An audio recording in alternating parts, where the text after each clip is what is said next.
Perkenalkan, nama saya Dominikus Luis F. Satira, NIM 21110083, kelas C, Prodi Sistem Informasi. Saya akan menjelaskan pengertian dari HDD dan SSD. SSD adalah Solid State atau Drive, atau SSD adalah inovasi yang terbaru penyimpanan data media, dan penyimpanan ini bekerja menggunakan chip memori yang tertanam di dalam komputer. Chip memori pada SSD merupakan pengganti piringan cakram pada hard disk drive atau HDD. Menggunakan teknologi chip, SSD bisa menulis dan menyimpan data secara tepat, sebab pemrosesan data bisa dilakukan dengan proses digital. HDD adalah hardware yang digunakan untuk menyimpan data pada laptop atau komputer. Media penyimpanan satu ini bekerja menggunakan piringan cakram yang bergerak dalam proses data. Di atas piringan cakram terpasang komponen untuk menulis dan membaca data. Piringan cakram itu berputar dengan kecepatan ribuan putaran per menit atau RPM. Di dalam hard disk terdapat beberapa partisi yang menyimpan data Anda.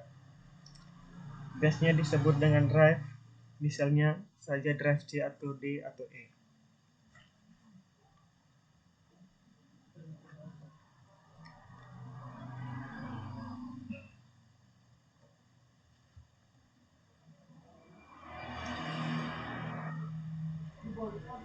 Perbedaan SSD dan HDD yang paling mencolok adalah dari aspek cara kerja dalam memproses data, sebab teknologi yang digunakan HDD dan SSD berbeda. Jika HDD itu memproses data dengan sistem mekanik, sistem ini membuat HDD membaca file dalam satu gerakan piringan, artinya data diproses dengan jeda. Sedangkan SSD memproses data dengan sistem digital. Sistem digital dalam SSD memproses data dengan transfer partikel dalam chip. Jadi, tidak ada jeda dalam pemrosesan data. Perbedaan SSD dan HDD dari aspek kecepatan dan proses data. Menggunakan metode chip memori, pemrosesan data dalam SSD tidak memerlukan part untuk bergerak. Artinya, data diproses tanpa ada jeda. Hal itu membuat SSD memiliki performa baca dan tulis data yang 25-100 kali lipat lebih cepat dibandingkan HDD.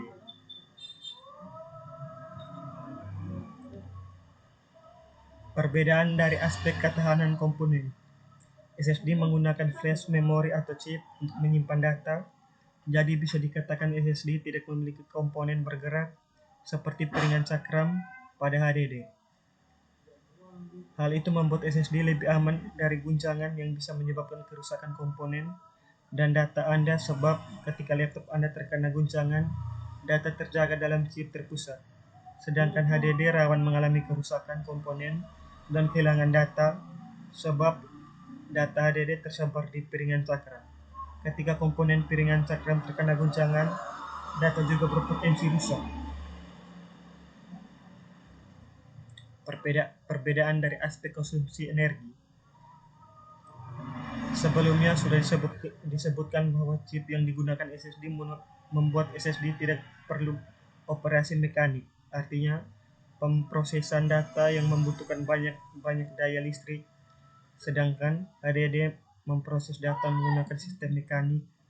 Piringan yang ada di HDD perlu terus berputar agar data bisa diproses.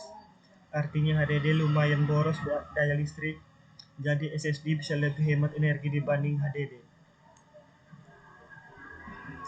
Perbedaan kapasitas. Perbedaan kapasitas SSD dan HDD. SSD memiliki kapasitas yang lebih kecil dibanding HDD. Umumnya, komputer yang menggunakan SSD memiliki kapasitas sekitar 128 hingga 256 GB. Kapasitas itu bisa di-upgrade ketika misal memori SSD bawaan Anda mulai penuh. Anda bisa menambahkan memori, akan tetapi ada tambahan harga yang perlu Anda tanggung. Sedangkan kapasitas HDD lebih besar dibanding SSD, umumnya 500 GB Jadi standar minimal kapasitas HDD di pasaran sedangkan kapasitas maksimal mencapai 2,1 terabyte.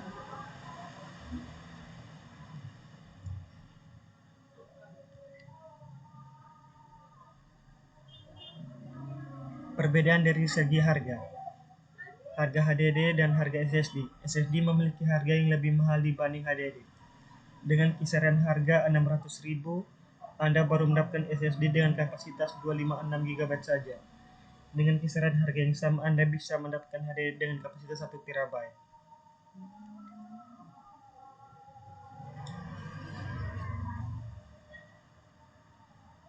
Perbedaan dari segi kenyamanan.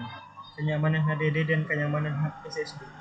SSD memproses data dalam sistem digital, jadi saat laptop atau komputer berjalan mengelola data, tidak ada suara berisik dari komputer. Sistem digital tidak memiliki penggerak, jadi laptop dan komputer Anda tidak cepat overheat. Hal itu tentu bahkan ketika Anda menggunakan HDD. HDD menggunakan sistem mekanik dengan piringan cakram bergerak. Jadi saat memproses data, komputer dengan HDD akan menimbulkan suara berisik dan overheat.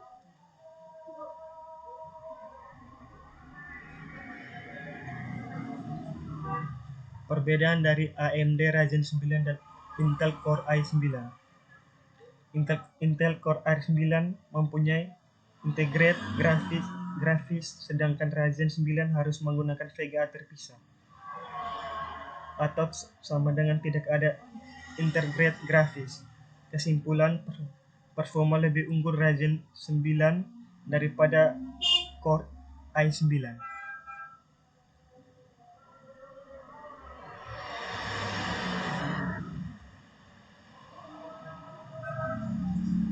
Keunggulan Intel Core i9.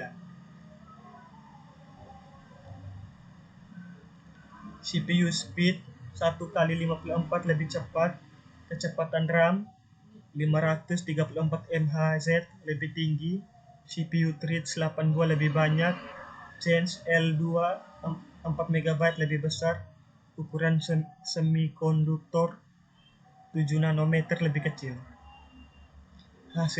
Hasil Paxmart lebih tinggi 1,74 kali, change L3 48 MB lebih besar, change L1. Keunggulan AMD Ryzen 9. GPU clock speed 350 MHz lebih cepat, turbo clock speed 0,4 GHz lebih tinggi, TDP 10W lebih rendah, suhu pengoperasian maksimum 5 derajat Celcius lebih tinggi, hasil Paxmart single lebih tinggi 9,3%, 12 versi direct lebih baru, hasil Geekbench 5 single core 4,21% lebih tinggi, 4,5 versi OpenGL lebih baru.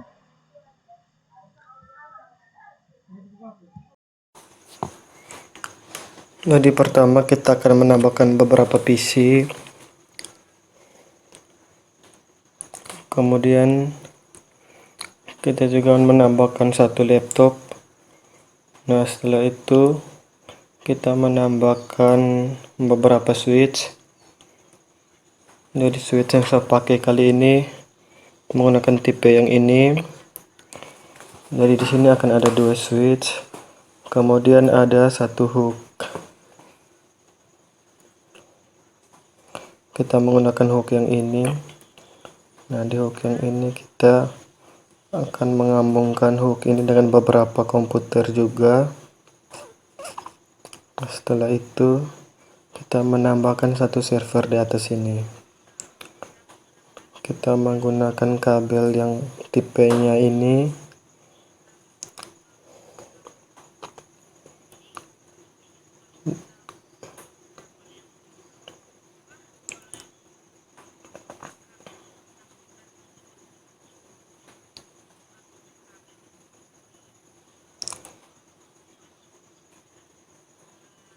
Kabel ini untuk menghubungkan switch dengan PC. Setelah itu kita Menyambungkan kabel otomatis antara switch dan switch.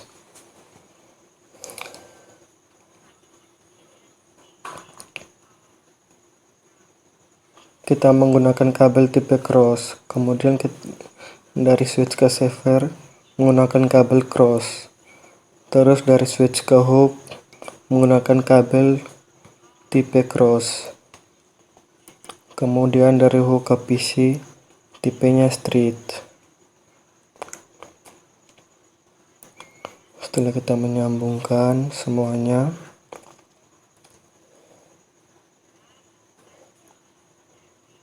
kita melakukan IP address, kita melakukan konfigurasi IP.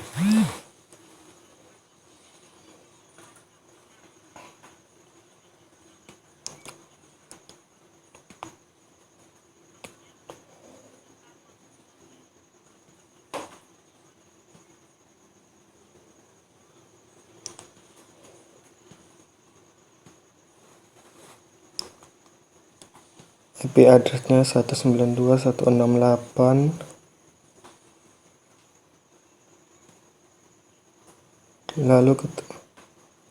lalu kita ke desktop, lalu kita masukkan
Setelah itu kita akan mengirimkan pesan dari PC ini kepada PC yang jauh. Kita lihat, kita jalankan.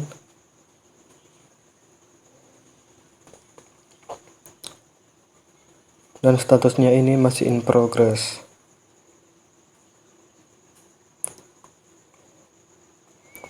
Sudah sampai di sini.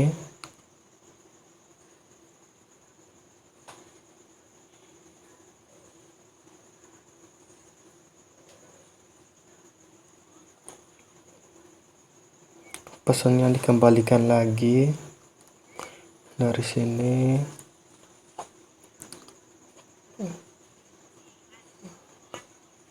Dan artinya ini sudah diresponkan kembali. Maka status yang ada di sini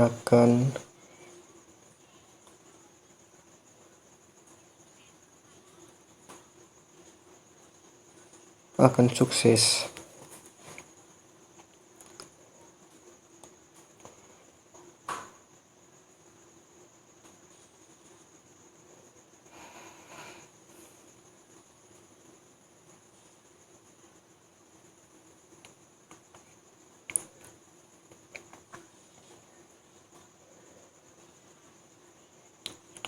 Nah, di sini sudah successful. Selanjutnya kita buat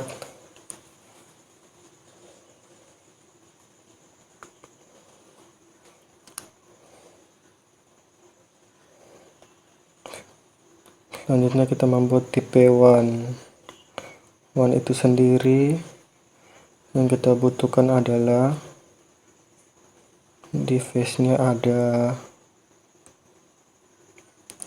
smartphone, kemudian ada tablet, kemudian ada server, kemudian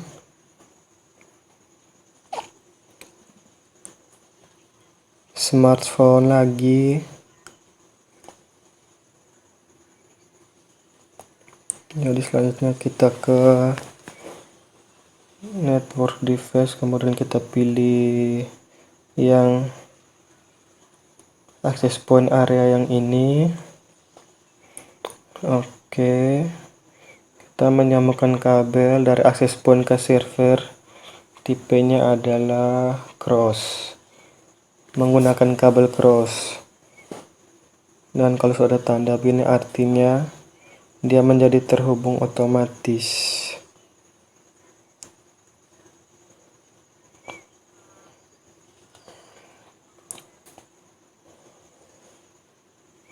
Terus kita tambahkan satu PC lagi. PC-nya kita sambungkan dengan ke server.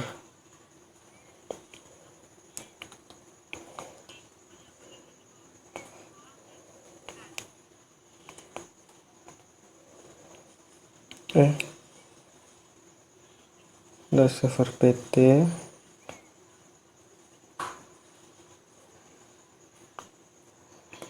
Tambah ini satu server lagi.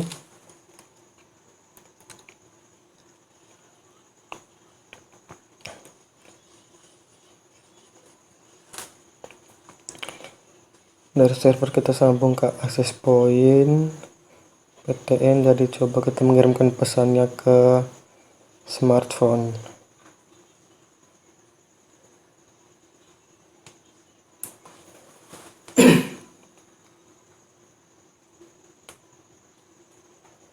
Kita coba jalankan.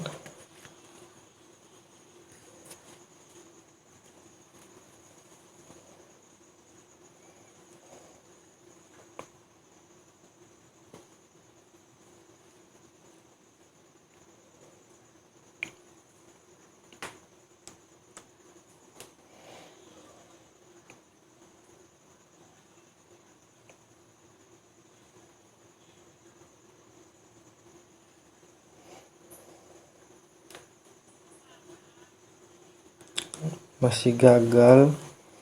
Terus kita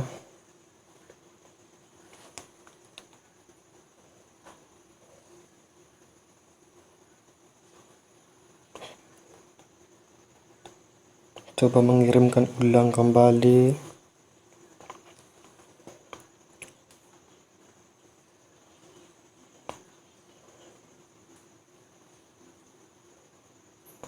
Setelah itu kita melakukan konfigurasi lagi IP supaya bisa terkirim.